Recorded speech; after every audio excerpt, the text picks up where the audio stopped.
Merci, Madame la journaliste. Vous posez une question qui est posée, j'en suis sûr, par beaucoup de frères et sœurs.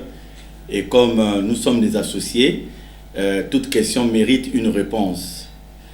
Vous avez su le dire, vous savez, depuis mai 2018, vous m'avez donné un mandat qui est clair. Et ce mandat est assis sur la volonté du président fondateur. Et donc c'est sur la base de ça que vous me voyez intervenir dans les situations qui concernent l'organisation, le fonctionnement de notre association. Il y a peu, il y a eu des assemblées générales qui ont été organisées au niveau particulièrement des sections de Pointe-Noire et du Kouilou. Et ces assemblées ont conduit au renouvellement de beaucoup de bureaux, de beaucoup de structures. Et l'élément principal dans le renouvellement du bureau était l'obéissance des responsables aux critères, et notamment le critère fondamental d'être à jour dans le paiement des cotisations statutaires. Et donc sur la base de ce dernier critère, beaucoup de responsables n'ayant pas répondu à ce critère ont été donc écartés et la gestion des structures avait donc été confiée à d'autres personnes dans beaucoup d'autres sections d'arrondissement, puisque les assemblées générales ont concerné particulièrement les sections d'arrondissement. Dans beaucoup d'autres sections d'arrondissement, le problème ne s'est pas posé et donc il n'y a pas eu de renouvellement, sinon de façon partielle. Et au cours donc de ces renouvellements, nous avons eu un cas, c'est celui de la Melchisedec. Le bureau de la Melchisedec avait été renouvelé et à notre surprise générale, nous avons eu quelques frères et sœurs qui n'ont pas adhéré à ce renouvellement et qui ont créé une section. Et nous sommes restés dans l'expectative parce que, vous savez aussi, notre devoir, c'est de ne pas encourager tout désordre, de ne pas encourager toute pagaille. Et nous avons reçu de cette section des correspondances où il était question pour eux de se constituer en section d'arrondissement. Donc ils nous ont informés. Et à cette époque-là, vu la chaleur, vu les conditions dans lesquelles s'était créée cette section d'arrondissement, il nous était impossible de donner un avis favorable, bien que la note qui avait été mise en exergue était celle qui encourage la large ouverture des sections et des sous-sections.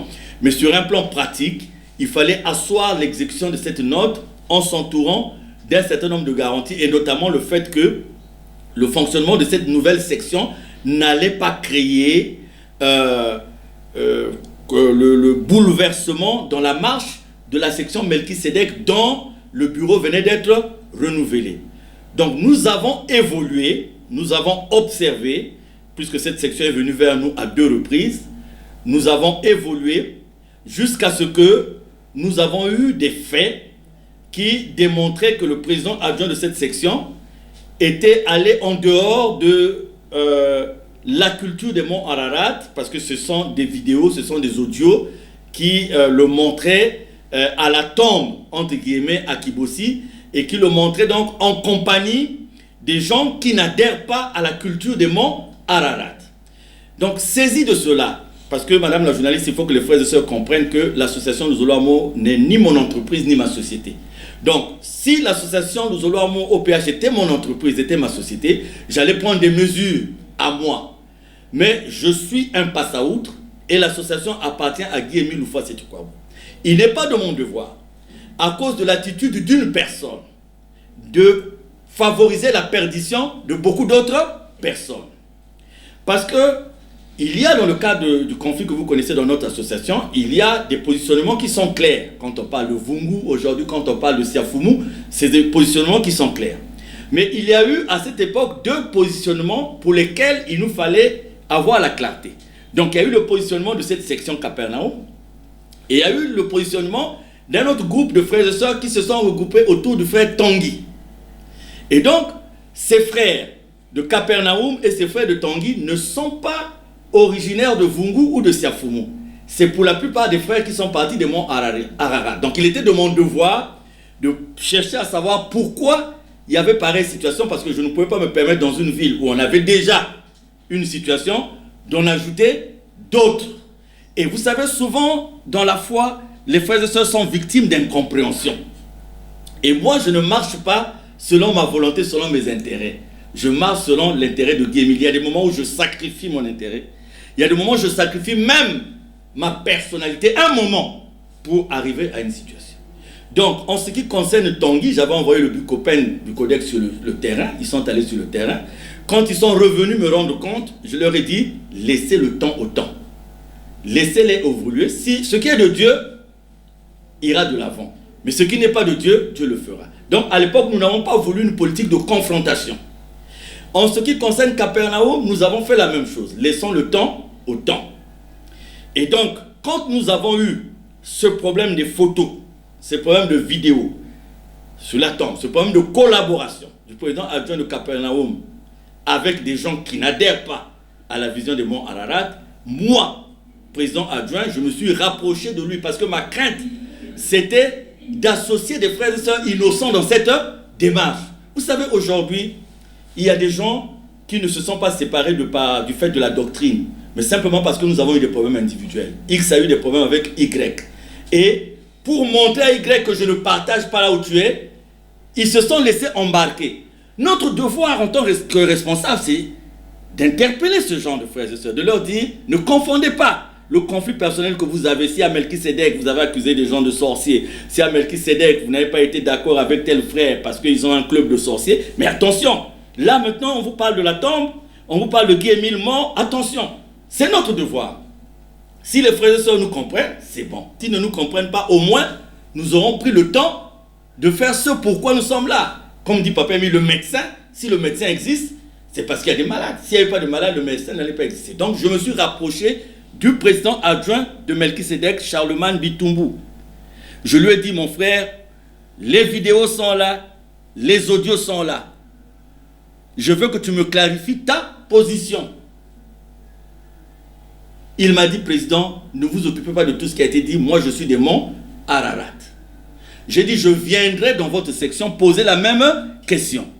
Si vous êtes des monts Ararat, avec le temps passé, écoutez, on va faire table rase du passé. Bien que on ne va pas se mettre à encourager chaque fois que les gens se mettent à se rebeller parce qu'on ne les a pas votés là, parce qu'on ne les a pas élus là. Mais moi, ma préoccupation, c'est que dans cette section, il y a des mères, il y a des pères, il y a des enfants qu'il ne faut pas associer aux attitudes personnelles de certaines personnes. Donc j'ai dit, je viendrai vous voir, mais je voulais en parler avec toi pour connaître un peu la signification de ta présence dans ces endroits, puisque ce n'était pas de simple présence. Sur Internet, ça s'est accompagné des commentaires.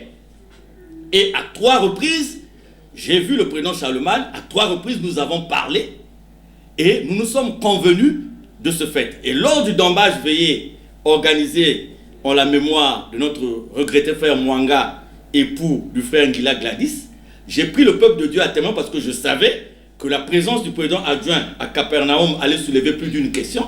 Et j'ai dit au peuple de Dieu, je vais aller à Capernaum, donc pour que vous ayez l'information. Et j'ai dit, mon hésitation était due au fait que le président adjoint de Capernaum a été vu dans tel ou tel endroit. Mais je vais aller poser la question aux frères et sœurs de Capernaum, s'ils sont du mont Ararat ou s'ils ne sont pas du mont Ararat. S'ils sont du mont Ararat, je prendrai acte et nous allons continuer le chemin. Donc c'est ce que j'ai fait le dimanche passé. Je suis allé. Quelle était d'abord ma surprise? Vous savez, depuis qu'on est dans les conditions de respect des mesures barrières, nous ne nous voyons plus. Mais j'étais surpris de voir un certain nombre de frères et sœurs là-bas que je ne pensais pas voir là-bas. Je me suis dit, tiens, mais c'est très important. On ne peut pas laisser des frères et sœurs comme ça être ballottés à gauche et à droite. Vous savez, certaines personnes profitent de leurs propres intérêts pour embarquer les autres, alors qu'ils pouvaient s'embarquer eux-mêmes. Mais moi, ça, ce n'est pas dans ma politique. Moi-même, quand on m'a insulté, quand on m'a lapidé, je me dis, ce n'est pas ma mission. C'est la mission de Papa Émile. Et je vais. S'il faut que je demande pardon, je demande pardon. D'autant plus qu'on est en un mois de novembre, qui est un mois très significatif dans le sens de la repentance et de la réconciliation. Donc je suis arrivé, j'ai donné la parole au président adjoint de Capernaum pour qu'il me donne sa position et la position de sa section. Dans ses propos, il a confirmé qu'ils étaient du mont Ararat, il a confirmé ce que moi je voulais écouter. Et ça a été confirmé par le peuple de Dieu. À partir de cet instant, j'ai dit, je demande au Bucopen Bucodec qui vous gère de vous réintégrer dans les rangs des monts Ararat. Donc voilà ce qui s'est passé. Maintenant, le président adjoint, dans l'acte qu'il a eu à faire de façon individuelle, il sait aussi comment il en tiendra compte vis-à-vis de Dieu. Parce que s'il est arrivé à cette étape, il sait en tant que membre confirmé de l'OPH ce qu'il faut faire. Mais moi, ma préoccupation, ce n'était pas un individu. Ma préoccupation, c'était le peuple de Dieu, qui n'est pas mon peuple, qui n'est pas le peuple de X ou Y. Et donc, j'ai demandé à officialiser cette section qui a reconnu devant tout le monde, parce que je suis allé là-bas, les enseignements ne sont nos enseignements. Les tenues, j'ai vu les gens en Morarat et tout.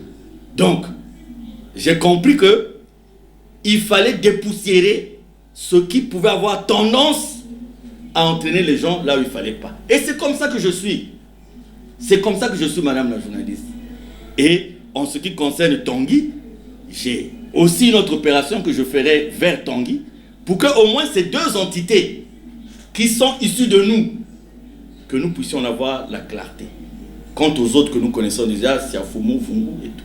Donc voilà, je sais que cette question allait être posée dans beaucoup de foyers. Donc voilà ce qui s'est passé. J'ai été bien reçu. Pourquoi j'ai été bien reçu? Je l'ai dit à Capernaum que le contraire était impossible. Parce que je ne venais pas en milieu hostile, que je ne venais pas en milieu ennemi. La preuve en est que je ne suis pas allé avec des armes de sécurité ou de quoi. J'ai pris un 100 de PACA et je suis arrivé là-bas.